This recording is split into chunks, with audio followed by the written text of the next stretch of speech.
तो आज के वीडियो में हम कवर करेंगे नंबर 1 कि प्रोविडेंट फंड की पॉपुलैरिटी के सबसे बड़े कारण क्या है, क्यों वो इतना पॉपुलर है, क्या उसके एडवांटेजेस हैं।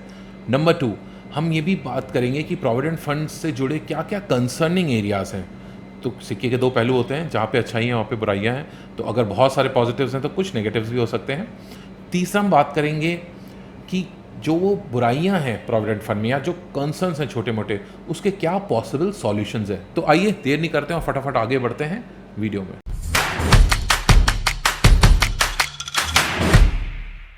क्योंकि ईपीएफ मैंडेटरी है तो हर कोई कर रहा है, ज़्यादा तो लोग कर रहे हैं, मैं 100% तो नहीं कहूँगा, बट 99% 90% लोग, सैलरीड लोग करते ही हैं, ऑप्ट करते हैं, और इस वजह से उनका एक अच्छा खासा कॉर्पस इकट्ठा हो जाता है। तो दिस इज पॉइंट नंबर 1। दूसरा पॉपुलैरिटी का कारण है इसके टैक्स फ्री रिटर्न्स। जी हाँ, ये क्वालिफाई करता है ईईई, जिसको हम बोलते हैं एग्जेम्प्ट एग्जेम्प्ट एग्जेम्प्ट। जिससे मेरा मतलब है जब आप इसमें निवेश करते हैं, जो आपके कॉन्ट्रीब्यूशन जाते हैं, तो जो पैसा आप कंट्रीब्यूट करते हैं उसको आप सेक्शन 80C में टैक्स सेविंग की तरह क्लेम कर सकते हैं। दूसरा, इसका इंटरेस्ट, जो भी आपको इंटरेस्ट मिलता है जब तक आपका ईपीएफ चलता है, वो पूरा टैक्स फ्री होता है, और जब आप निकालते हो मैच्योरिटी में तब भी आपका पूरा कॉर्पस जो भी आप निकालते हैं वो पूरा टैक्स फ्री होता है। तीसरा कारण है कि जब फिक्स्ड इंटरेस्ट रेट स्कीम्स की बात होती है, उन सभी स्कीम्स में, भले ही वो ईपीएफ हो, मतलब एम्प्लॉय प्रोविडेंट फंड हो, या फिर वो फिक्स डिपॉजिट्स हों, या फिर किसान विकास पत्र हो, या नेशनल सेविंग सर्टिफिकेट्स हों, या सुकन्या समृद्धि स्कीम हो, इस तरह की जितनी भी स्मॉल सेविंग स्कीम्स हैं, उन सब में सबसे ज़्यादा इंटरेस्ट रेट आपको ईपीएफ में मिलता है, प्रोविडेंट फंड में, जो कि आज की डेट में 8.1% है। तो जहाँ पे फिक्स रिटर्न्स की बात आती है वहाँ पे गारंटी भी बहुत बड़ा रोल प्ले करती है।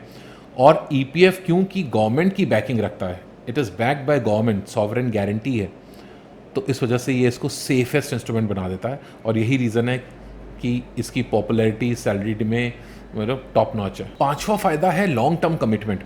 ईपीएफ एक ऐसा इन्वेस्टमेंट है जिसमें से पैसा निकालना इतना ईजी नहीं है, और नॉर्मली लोग निकालते भी नहीं है। भाई कहीं और आपने इन्वेस्ट किया है, वो फिक्स डिपॉजिट्स हो, म्यूचुअल फंड्स हो, कहीं भी और हो, तो वहाँ से पैसा निकालना ईजी, आप वहाँ से निकाल लेते हो। क्योंकि इसमें पैसा निकालना ईजी नहीं है, इसलिए आप इसमें हमेशा इन्वेस्टेड रहते हैं, और लॉन्ग टर्म कमिटमेंट में से जो भी इंटरेस्ट रेट आपको मिल रहा हो, आजकल 8.1% है, उसकी कंपाउंडिंग का फ़ायदा आपको मिलता है। तो हमने बात कर ली बहुत सारी अच्छाइयों की, और जहाँ पे अच्छाइयाँ वहाँ पे बुराइयाँ भी हो सकती हैं। तो now let's talk about the concerns, top concerns of employ provident fund. पहला कंसर्न, फॉलिंग इंटरेस्ट रेट।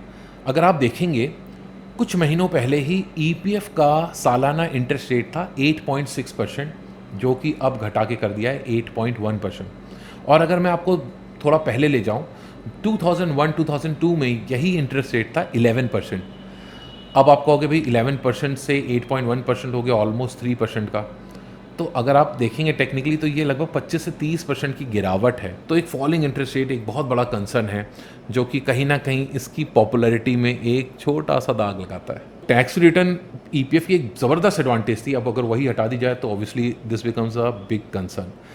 तो जहाँ 8.1% आपको 2.5 लाख तक के अमाउंट में 8.1% का टैक्स रिटर्न आएगा, अगर आप 3 लाख रुपए आपका कंट्रीब्यूशन है साल का, तो बाकी जो एडिशनल 50,000 है, उस 50,000 में 8.1% जो आएगा वो टैक्सेबल होगा। तो अगर आप 30% ब्रैकेट में, तो ऑब्वियसली आप सोच लीजिए वो 6% से भी नीचे का आपका रिटर्न हो गया, 5.5% के आसपास का रिटर्न हो गया, जो बहुत बड़ी डिसएडवांटेज है ना। तो एक ये भी कंसर्न है जो हर किसी को ध्यान रखना चाहिए कि कहीं उनका कंट्रीब्यूशन 2.5 लाख से ऊपर तो नहीं जा रहा। थर्ड कंसर्न है कि अगर मैं सेकंड पॉइंट तो कंटिन्यू करूंगा कि अगर आपका 2.5 लाख से ऊपर जा रहा है तो आपके पास तरीका होता है कि आप ये पैसा पीपीएफ में डाल दें, पब्लिक प्रोविडेंट फंड में डाल दें। अब नुकसान तो वहाँ पे भी होता है, क्योंकि भाई ईपीएफ में 8.1% मिल रहा है, पीपीएफ में 7.1% मिलता है। बट चलिए वो 7.1% आपका टैक्स फ्री तो होगा, क्योंकि ये 8% अगर 2.5 लाख से ऊपर है तो टैक्सेबल हो जाएगा, आपके हाथ में 5.5 पे आएगा, एज्यूमिंग कि आप 30% ब्रैकेट में है। तो अगर तो 7.1 पीपीएफ का फिर भी एक अच्छा है, बट कंसर्न एरिया पीपीएफ के साथ भी है। पीपीएफ में आप सिर्फ 1.5 लाख रुपए तक ही साल का कर सकते हैं। तो आप उससे ज़्यादा अगर करना चाहते हैं, और आपके लिए अगर प्रोविडेंट फंड आपका सिर्फ एकमात्र इंस्ट्रूमेंट है जिससे आप रिटायरमेंट प्लानिंग करना चाहते हैं, तो ईपीएफ और पीपीएफ को मिला के भी आप सिर्फ 4 लाख रुपए साल का इन्वेस्ट कर सकते हैं, जो आपके अपनी, जिससे अपना रिटायरमेंट कॉर्पस क्रिएट कर सकते हैं।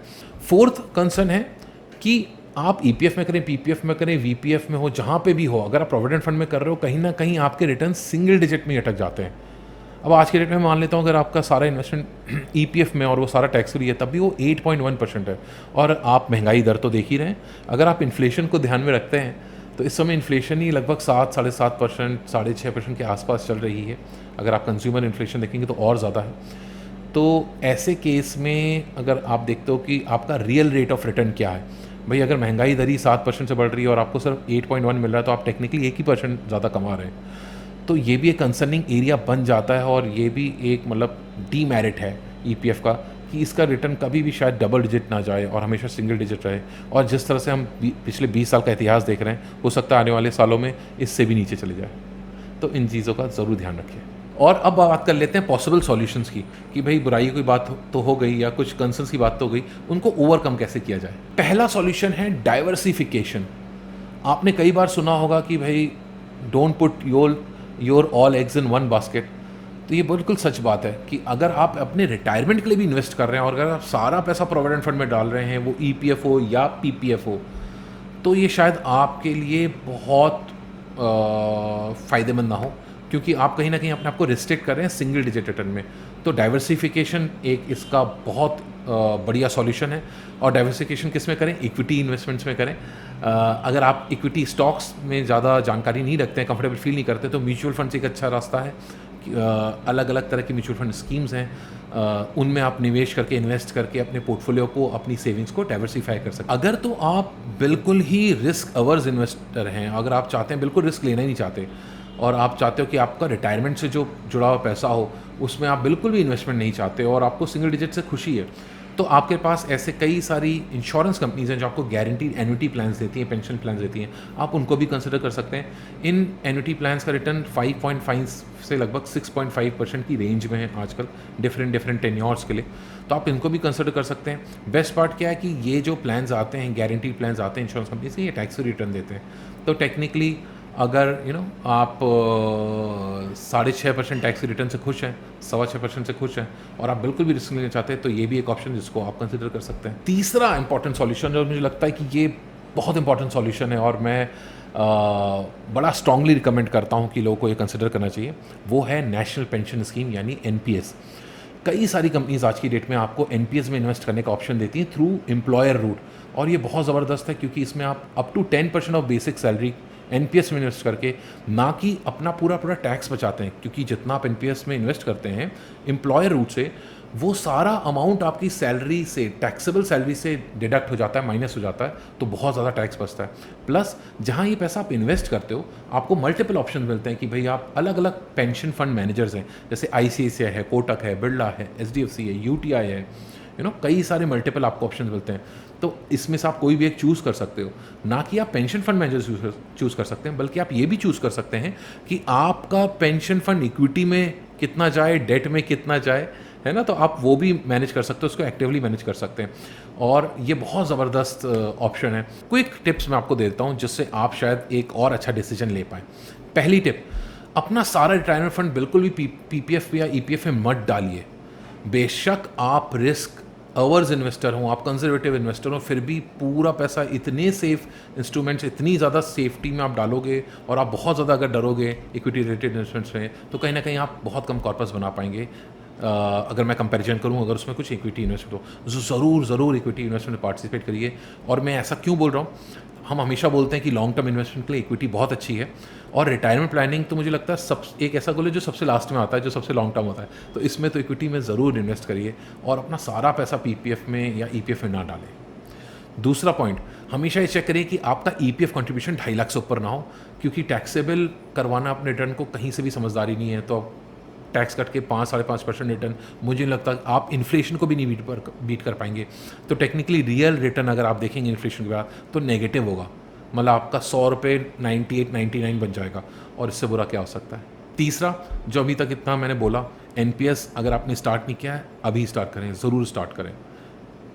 There is no second thought about it, do start your NPS. तो फ्रेंड्स, ये थी कुछ क्विक टिप्स पीपीएफ के बारे में, ईपीएफ के बारे में, और आई होप आपको ये वीडियो पसंद आया होगा, आपने ये एंजॉय किया होगा और काफ़ी सीखने को मिला होगा।